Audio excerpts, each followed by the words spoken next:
All right, Math 1, we are going to start applications of linear systems, which just means basically we're going to be doing word problems. So I am on page 255, and this will be the last section we do before your quiz on Thursday. Friday, sorry, you have a quiz on Friday. All right, so far we have learned that there are three methods in solving a system of equations. There's graphing, substitution, and elimination, and it tells you here when it's best to use which one. Very rarely do I ever do the graphing, just for the fact that it takes a little more time and you need graph paper. The bottom one says it's best when you have one equation that is ready to solve for one of the variables. And then over here, you're going to use elimination when the coefficients of one variable is the same or the opposite as one of the other ones. Okay, down here, we're talking about the break-even point. We have a couple of word problems that talk about break-even, and what that is going to be is your expenses and your income. So your expenses are what you're paying out, and your income is what you're bringing in, and where the two intersect is going to be your break-even point. Basically, it's when the two are going to be even.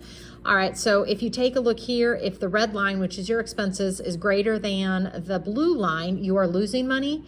If the blue line is above the red line, then you are making money. So if I were a business, obviously I want to be in this category over here. So how many items you have to sell and how many bring in order for you to make money. Okay, so if I take a look on the top of page 256, here we are talking about break-even points. All right, so I want to know, when does my income meet my expenses? So you're going to have two things: income, expenses, and you're going to set them equal to each other. So a puzzle expert wrote a new Sudoku puzzle book. His initial costs were $864, so he spent $864. The binding and the packages cost 80 cents per book, so he also had to pay 80 cents per book. And then over here, the price of the book is $2. All right, well, this is what he paid out. Those were his expenses. When he sells a book, he's going to make $2 for every book. So I'm going to write that as 2x. X is representing the books, the amount of books he needs to sell in order to break even. Now, I know you can work this through just common sense wise, trying to figure it out. But mathematically, that's how you set them up. Now, technically, each of these would equal y. So your outcome, your expenses would be equal to some amount of money. Your income would be equal to some amount of money. And you'd set them equal to each other. So there are two variables here. We just kind of are skipping a step. So maybe I shouldn't do that because we are dealing with systems. So you would have this one equaling y, and you would have $2 for every book is equal to y, and I want to know when these two y's are equal. All right, so I'm using substitution. I am taking this and I'm substituting in here to get my break-even point. All right, so what I'm going to do is subtract my 80 cents over here from my $2. So basically you are making on here, if you subtract 80 from that, you're making $1.20 per book. You divide by $1.20, so take 64 divided by 1.2, and you would have to sell 720 books in order to break even. Anything less than that, you are going to be in the hole. Anything more than that, you start making money. All right, so a bicycle store, it costs $2,400 just to operate, like electricity and stuff like that. So it's $2,400 just to operate. The store pays an average of $60 per bike. So they're going to cost this much. Every time they purchase a bike, it's going to cost $60. So this is their expense. So they have a bunch of bikes sitting in the store. All right, and again, that could equal your Y. The average selling price of each bike is $120, so they're going to make $120 for every bike they sell. Now, I want to know when these two things are equal, because that is my break-even point. So I'm going to set them equal to each other. Subtract my 60 over. 120x minus 60x is 60x. Divide both sides by 60, and you're going to get 40 bikes. Okay, so if they sell 40 bikes, they're going to break even. Okay, so let's be done with that one. All right, when we come over here, a lot of times it says, like, in real world situations, there are some constraints on here. Okay, like if one of your answers came out to be a negative, you know that's not a viable solution, depending on if we're talking money or how much should I add in, stuff like that. Like, you can't add a negative amount of something.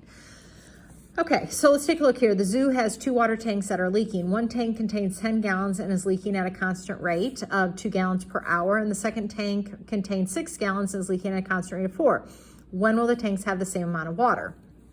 All right, so again, I want to know when they are equal. So one tank has 10 gallons. Leaking means it's running out. So 2 gallons per hour.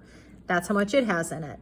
The next tank has 6 gallons of water, but it's leaking at 4 gallons per hour, and it has this much. Again, I want to know when they are equal. Okay, so we're going to have something like this. I'm going to subtract my 6 from my 10 to give me 4. I'm going to add that over, which is negative 2x, divide, and you're going to get x to equal negative 2. Well, x stood for per hour, so basically they're never going to be at the same amount of water. Okay, it's never going to happen. This one had less water in it and it's leaking. This one had more water and it's leaking at a lesser amount of rate. So when you get a negative on there, they will never be equal. Okay, so that's kind of how that works. All right, let's take a look here. Okay, we have interest. How much money do they invest in each account? All right, so they split $1,500 between 2 savings accounts. It doesn't say they split it evenly, they just split it. One account pays 5% annual interest and account B pays 4% annual. After 1 year, they've made this much money. So the amount of interest from one, the amount of interest from the other is going to equal this. So I got to figure out like how much interest is each of them making. So let's see. I think actually if I even want to get into this, but we should know interest is equal to the principal times rate times time. My time is 1 year. I think I might hold off on this one just for the fact that you don't have one like this on your homework, and I really have not gone through this equation with you. I'm not sure if you did last year or not, so I want to wait until I talk to the kids to see if they have done that. But let's get into some, okay, so let's get into over on page 258. I do want to do this one. You have one like this on your homework where it talks about like a plane is going, and you have air, you have wind speed or current speed, depending on whether you're in the water or up in the air. So wind, the tailwind works with you. And if you're flying into the wind, it's working against you. Okay, so right here, if you're flying west to east, your airspeed plus the wind speed is going to be your ground speed, and here the airspeed is working against you when you go back against the wind. So a headwind is against you if tailwind is with you, and the same thing would be true of current. Okay, so here you're going to be rowing upstream. If you're rowing upstream, you're going against the current. So the rate of the water is working against the current at 2 miles per hour.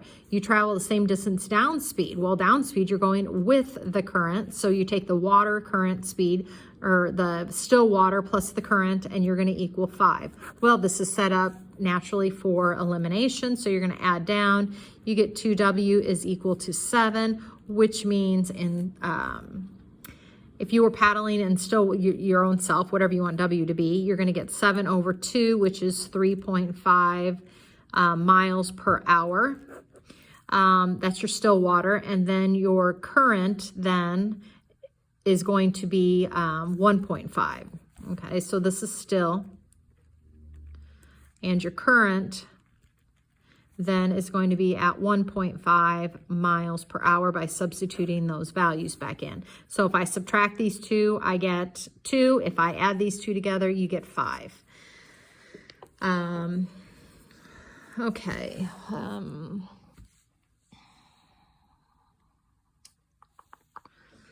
Okay, let's come down here. It's your break even again.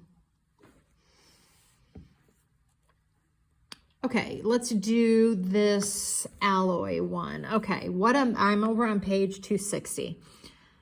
Okay, what a metal alloy is, alloy means you're mixing 2 things together. So you have a metal alloy, which is made by blending 2 or more types of metals. The jewelry has a supply of 2 metal alloys. One alloy is 30% gold and the other one's 10% gold. How much should they add of each in order to create 4 kilograms of 15% gold? Okay. All right, so I know for a fact I'm adding so much of one, so much of the other. Let's let the X be, I guess, the 30% one, and we're gonna let the Y be the 10% one. Now, just out of common sense, if one is 30% and one is 10%, and I only need 15% of it, I'm gonna be adding more of the 10%. So my Y should be bigger than my X because 15 is closer to 10%. So I just need to bump up a 10% a little bit by adding more concentrated gold. Okay, my next one, what I'm gonna do is I'm gonna be adding so much of the 30%, so I changed my 30% to a decimal, plus the 10% I'm gonna be adding of that one, and I would like 15% of the 4 kilograms. Okay, I'm sorry, this should be 4. Okay. So now I'm going to go through and I'm going to figure out what is 15% times 4. Okay, you get 0.60. So this equation is, whoops.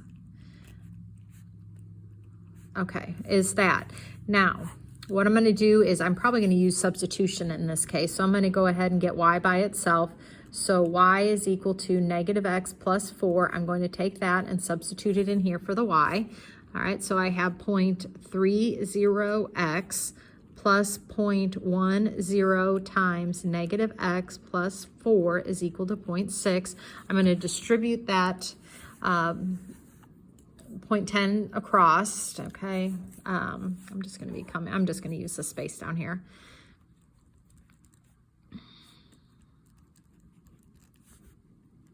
Okay, and don't forget to take the 0.1 times 4.